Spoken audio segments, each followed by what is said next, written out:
அப்பாடா, அம்மனுக்கு வச்ச வேண்டுதல் நிறைவேற்றியாச்சு. இப்பதான் மனசுக்கு சந்தோஷமா இருக்கு. திருவிழா எபிசோட் பார்க்கலனா போய் பாருங்க. எங்க ஊர் திருவிழா கோலாகலமா இருக்கும். வருண காணோன்னு நான் ரொம்ப பயந்துட்டேங்க. கண்டிப்பா அவங்க மட்டும் காப்பாத்தலன்னா என்ன ஆயிருக்குன்னே தெரியல. எனக்கு என்னவோ அவனை பார்த்தா சந்தேகமா இருக்கு. சுமதி கிட்ட அவன் ரொம்ப வழியிறான்.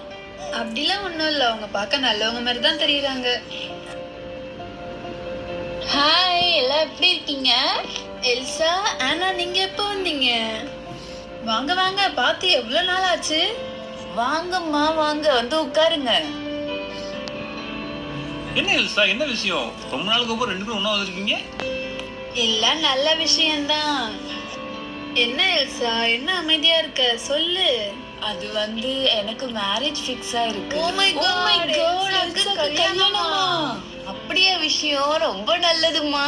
Jolly jolly. கிறிஸ்டின் கல்யாணத்துல பிரியாணி போடுவாங்க, நல்லா வெட்டு வெட்டுன்னு வெட்ட வேண்டியதா. எப்ப கல்யாணம், யாரு மாப்பிள்ளை, எதுவுமே எங்க கிட்ட சொல்லவே இல்ல. அவர் பேரு பீட்டர். வர சண்டே சர்ச்ல கல்யாணம் வச்சிருக்கோம். நீங்க எல்லாரும் கண்டிப்பா வரணும். நாங்க வராம கல்யாணம் நடந்துருமா? கண்டிப்பா நாங்க வந்துருவோம். ஆனா இன்விடேஷன் கொடுத்துடலாம்.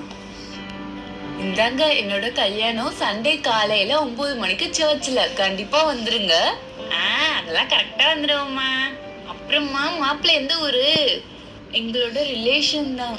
வரும்போது குழந்தைய விட்டுட்டு வந்துடாத. என்ன, குழந்தையும் கூட்டிட்டு வா. ஒரே ஃபன்னா இருக்கும். கேக்கு பார்ட்டின்னு ஜாலியா என்ஜாய் பண்ணலாம். அதெல்லாம் நீ ஒண்ணும் கவலைப்படாத எல்சா. கண்டிப்பா ஃபேமிலியோட வரோம், பார்ட்டிய ஃபன் பண்றோம். எல்சா, கல்யாணம் எல்லாம் போதில்ல. அடுத்த தடவை வீட்டுக்கு வரும்போது தலையை பின்னி போட்டுவாமா. வீடு ஃபுல்லா ஒரே முடியா இருக்கு. சொல்றேனே, தப்பா நினைச்சுக்க.